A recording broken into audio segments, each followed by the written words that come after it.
Hello, everyone. My name is Danielle. Um, I usually am on the camera every day teaching young children, but not producing video content, so I don't know editing or anything like that. This is meant to be an introduction to a video that needs some background information, and I'm going to try and do this in 20 minutes. So, first, this is the video.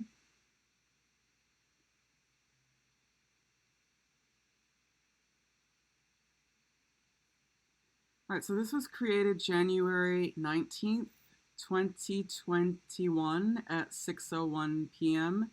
and it has not been modified. It's about 2.6 gigabytes. So it's kind of a long video, about 40-ish minutes. And what the video shows is a paranormal occurrence. It's an attack, basically. Okay, so let's go back to the screen. So to keep this organized and fast, I've kind of put together some notes, and I'm just going to read through most of them.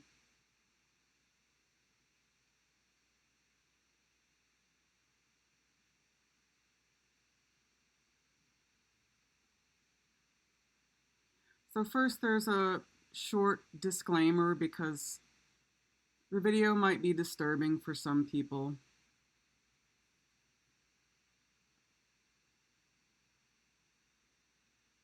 Okay. All right, so there's a trigger warning. All right, this video contains discussions and depictions of a non-human entity attacking a human, and that may be distressing to some viewers.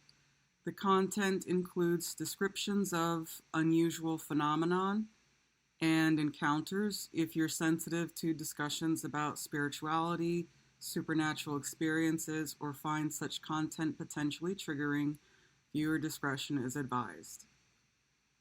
And that's basically what the video is about. It is a video that I took, was it now 4 years ago? No, 3 years ago. 2020. Okay, yeah, 3 years ago. Several months earlier, I had started experiencing some strange movements while trying to sleep, and only while trying to sleep. And on this evening, the episode was kind of lasting quite a while, and it was very energetic. So I decided to take my phone out and record it, just in case something happened to me in the night. If I didn't make it through, there'd at least be some sort of evidence of what was going on. So that's where this video comes from, and in the years since, I've had episodes like this almost every night. Some have lasted longer, some have been more violent. I don't typically record them because it's not pleasant to look back at them or to go through it. But that's what the content is, and that's why there's a trigger warning. Okay, so next bit of information. Several months into this experience happening, after I had kind of accepted that this is what it is, I started to look around the community to see if there was somebody who could help me with getting rid of this entity. So even though I'm a Christian, I reached out to a local mosque and I asked them if they had Ruqya services. Ruqya is the Islamic form of exorcism. And when getting ready to introduce this video, I thought the email that I wrote to them pretty well explains what happened leading up to this experience and kind of puts the details into order. So we'll go through the email. This is most of the text of the email. There was some stuff in there about a family issue that I removed because that person's not involved in this. And this email was sent October 3rd, 2020. 20, so a couple of months before the video. And in the initial email, I just asked them, do you have someone who can provide Rukia services, somebody who is trained and somebody who is, trustworthy, who doesn't have a creepy reputation or anything like that? And they responded with, please provide a little bit more background of who needs the service and why. And that's what the rest of this is. This is my response, just letting them know more about me and more about the issue. So we'll just go through this quickly. I'm from a Christian family, and I am a mainline Protestant Christian now. Originally raised in Michigan, I went overseas to teach English for 10 years, and I worked and lived in Saudi Arabia for 6 of those years. I've lived in a strict Muslim culture, and my beliefs are now in between both religions. My parents are deceased. I have no relatives or friends here in Minnesota. I moved back to the United States from Saudi in 2017. When I lived in Saudi, I stayed in a family-sized apartment that had a problem. There was a bad feeling from the start, but there were no manifestations for years. Then about 7 months before I moved out, there was a change in the atmosphere in the home, and then unusual occurrences started happening. I started sleeping with all of the lights on, and I started playing Surah 2, which is from the Quran, all day because a Muslim coworker recommended it.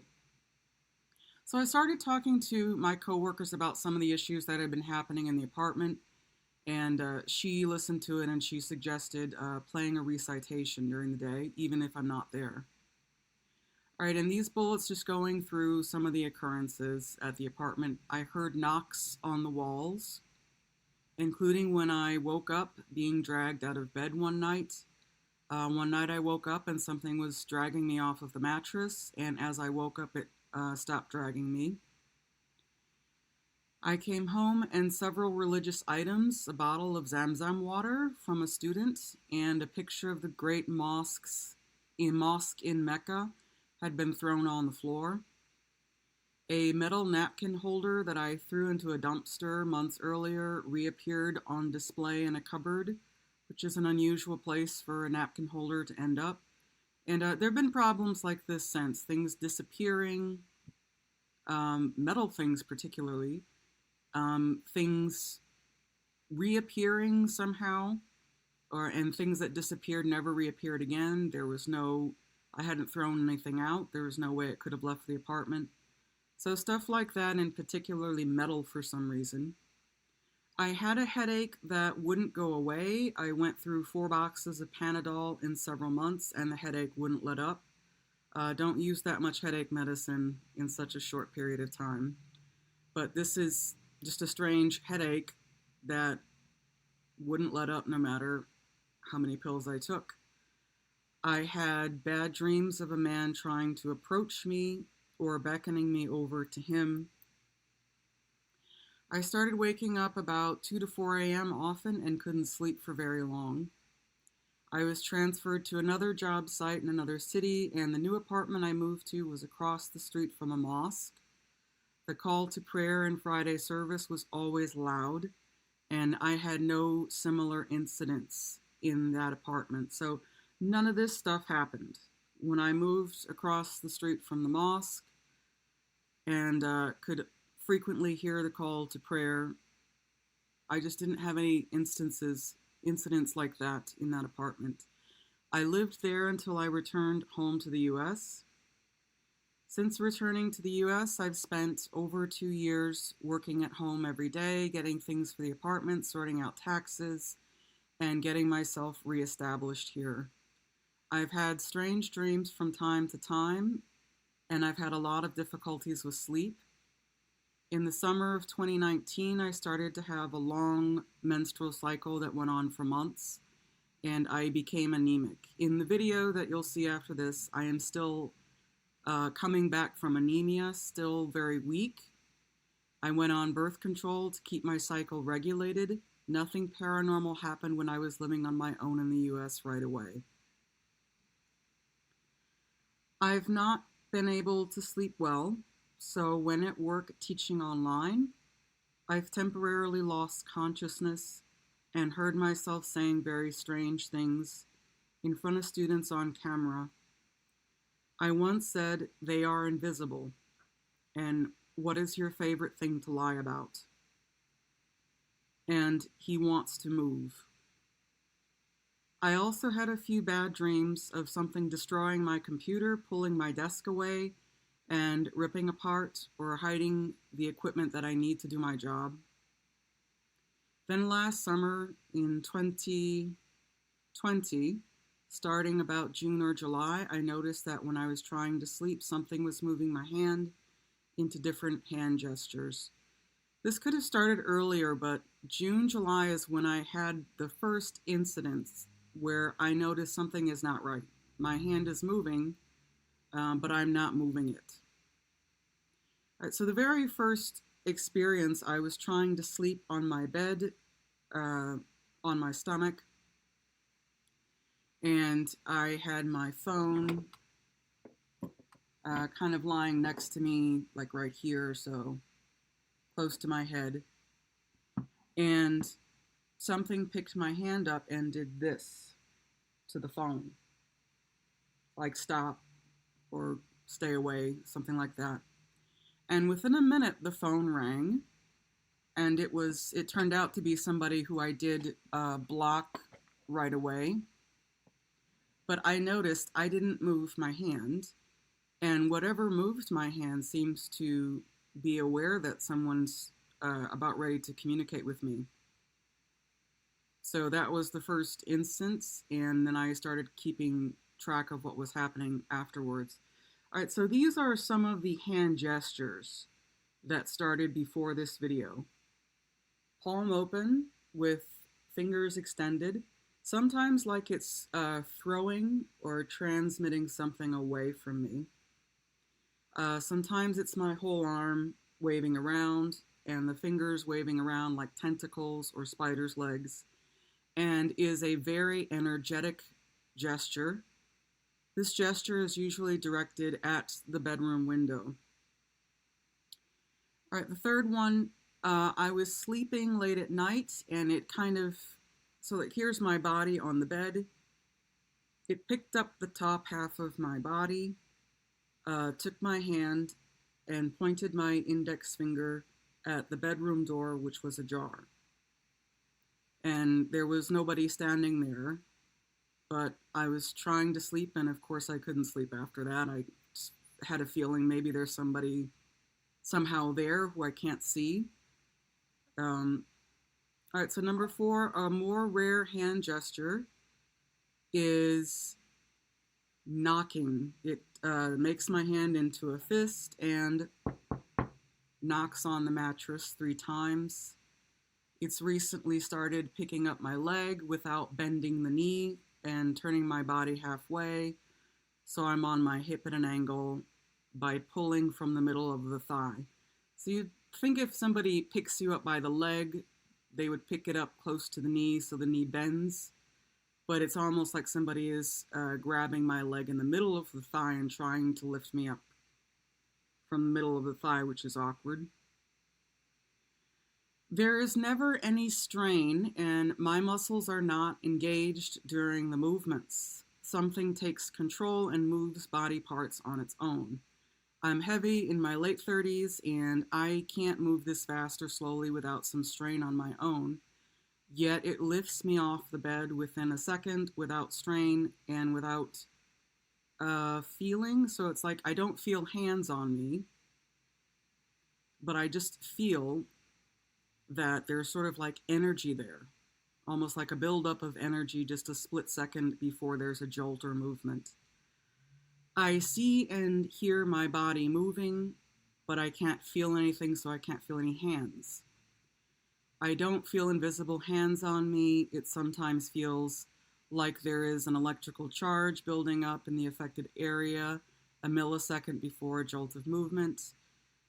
There's been at least 1 incident every day for over a year now, and since then, I tried turning on the flash on my phone and taking a photo of whatever the gesture is directing at, but there's never anything in the photo.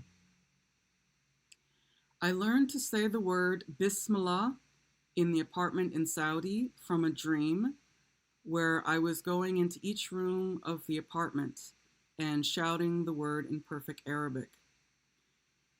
When the gestures started, I said stop out loud and it ignored me, and the activity continued. So I said Bismillah and the activity stopped immediately. It stops immediately whenever I say the name of the Judeo-Christian God, the God of the Abrahamic religions. But if I say the name of other gods or people, it ignores me. All of these names stopped the activity immediately. Bismillah, Allah, God, Yahweh, the light, Elohim. And it also stops when I say Prophet Muhammad or Jesus Christ, but not when I say just Jesus or Muhammad. Those can be any names, anyone's names. It didn't stop when I said the names of people, or Thor, Vishnu, Odin, Creator, Buddha, Joel Osteen, or Mufti Menk, who is a Islamic imam, Islamic scholar. The activity doesn't stop when I say go away or stop. All right, so I made a little note next to Yahweh. This is the only incident when I saw something or got a real quick response from the attacking entity. When I said the name Yahweh out loud, I saw an image of a black figure in my mind with no facial features, and it said to me, that old name, as if it were a reply. All right, these two, I'm just discussing some dreams. When I try to do ruqya, which is listening to recitations of the Quran, sometimes I'll have really nasty bad dreams, which feel as if though I'm being punished. I guess you can pause and look over these, but I want to continue on, try and finish in 20 minutes. And this last part here, I just explained to the mosque that I'm not Muslim. I have no male guardian, which is usually required for a recitation like this, and I have no Arabic proficiency. But is there anything that I could do to deal with this on my own? And they recommended an app which has recitations and articles and stuff to read. So I have not been through a formal procedure to get the thing to stop. All right, so that kind of explains the background of where and when this started. And I'm just going to quickly rush through the 5 WHs, who, what, why, where, when, and how. All right, so who is in the video? Me. I have already introduced myself. I am lying in my bed trying to sleep in the video. And there's an entity. To describe the entity, the only visual, which I've already explained, I want to mention something that was written in Ed and Lorraine Warren's book about how it's able to appear to people. It basically can show up however it wants to. It isn't necessary for a spirit to be physical. Spirits can also project themselves through a process we call telepathic hypnosis. That mouthful of syllables simply means the spirit can project its image in any form it chooses through a process one might call three-dimensional ESP. The spirit merely thinks of how it wants to display itself, and that's how it will look.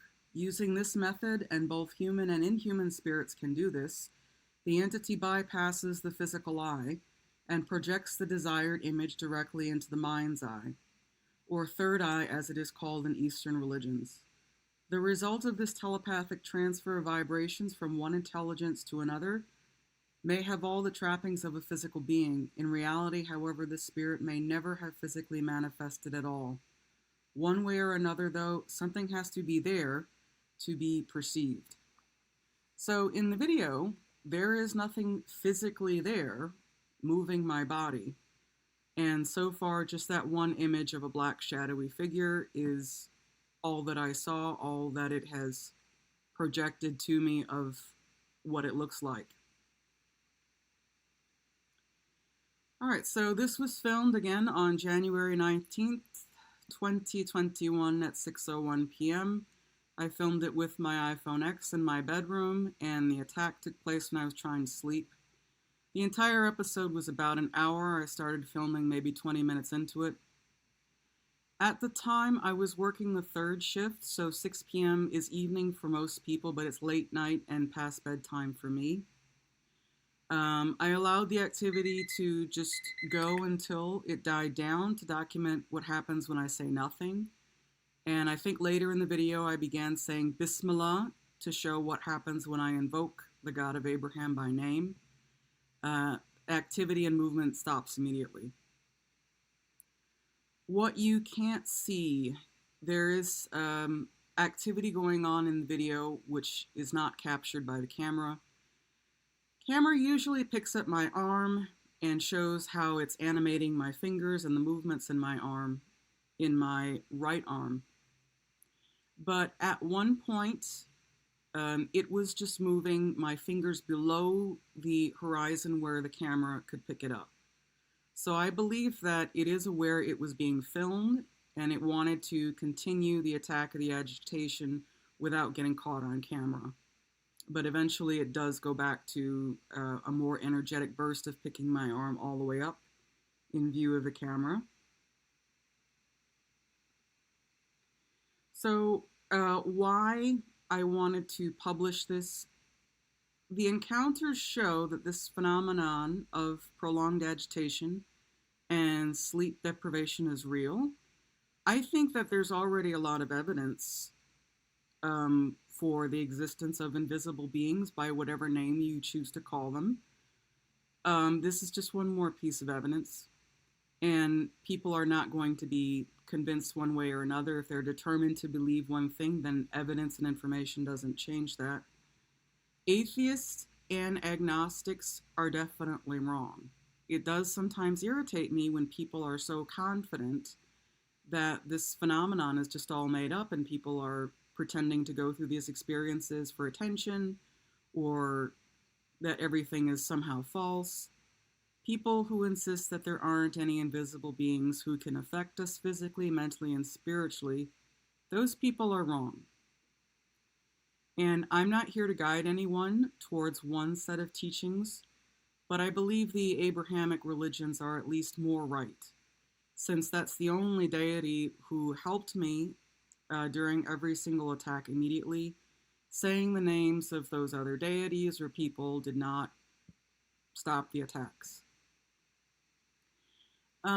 Second, I'm not asking people to believe what I believe these experiences mean, but to accept that there is evidence that their current hypothesis about reality is wrong. You may not even change your perception of reality after seeing the video, but maybe at some point accept that there is evidence that they are wrong. So those are the two main whys. And another why for filming this is if I tell a doctor I need sleep meds because I can't sleep, I can show them why. And telling them that I'm being attacked by a being just doesn't have the same meaning unless you show them this is what's going on. I have had a need for tranquilizers in order to get to sleep so that I can wake up refreshed for work. In the years since, I have made a lot of progress with my health, and I no longer need any medication in order to sleep 8 hours through the night.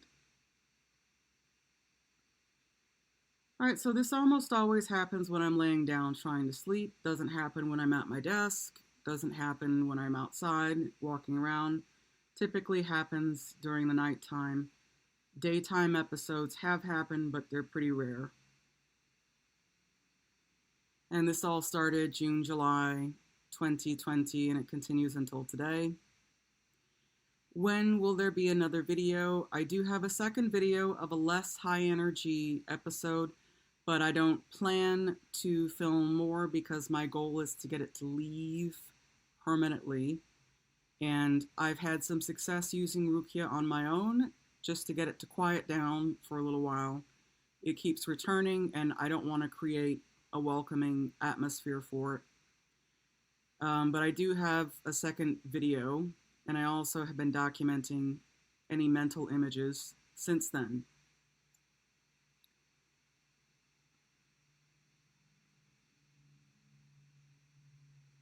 All right, so the movements in the video, the movement is not consistent with the principles of the first law of physics. So that basically means it breaks the first law of physics. The first law of physics, also known as Newton's first law of motion, states that an object at rest will stay at rest, and an object in motion will stay in motion with the same speed and in the same direction unless acted upon by an unbalanced external force.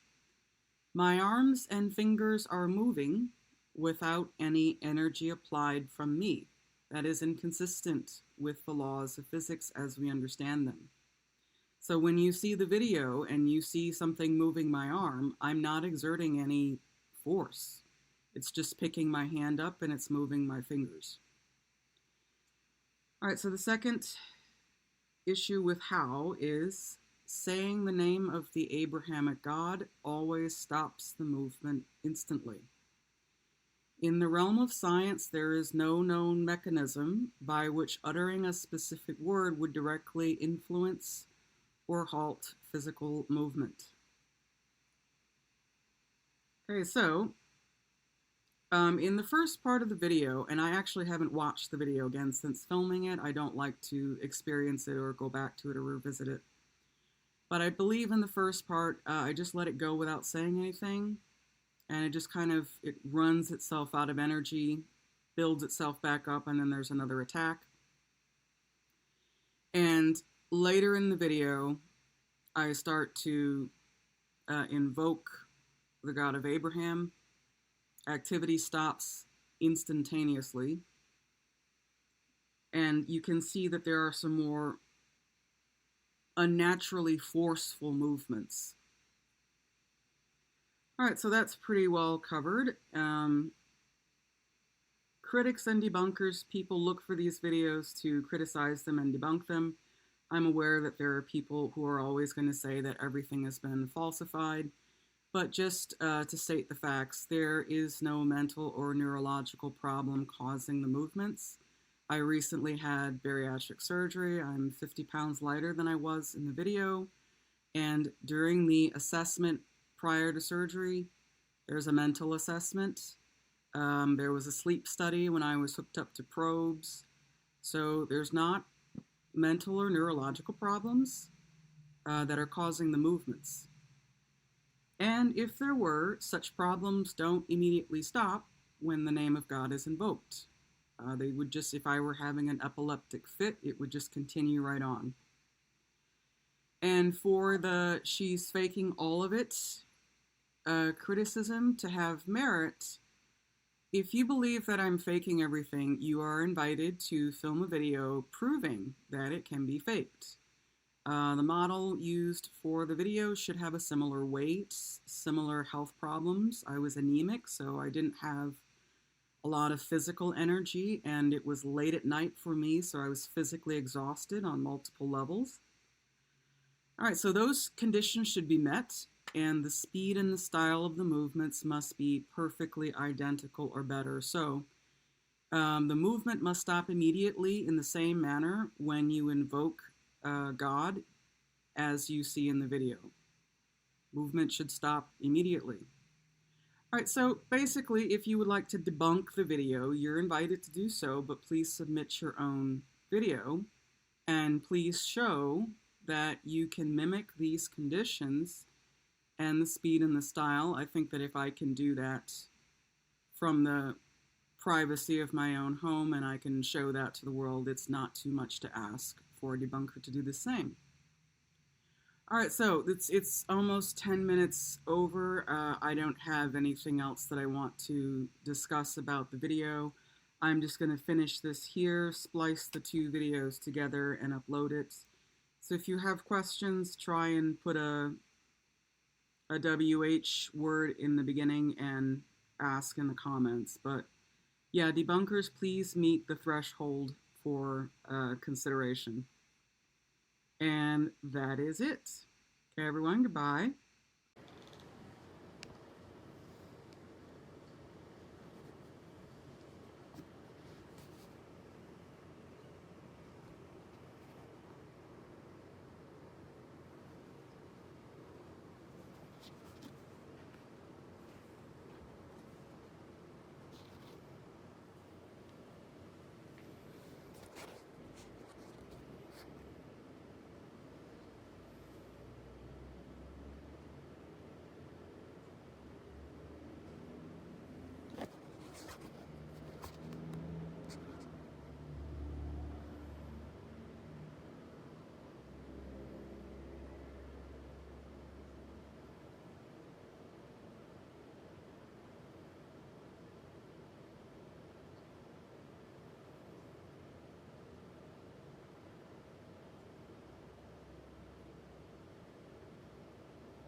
Bismillah.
Bismillah.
Bismillah.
Bismillah.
Bismillah.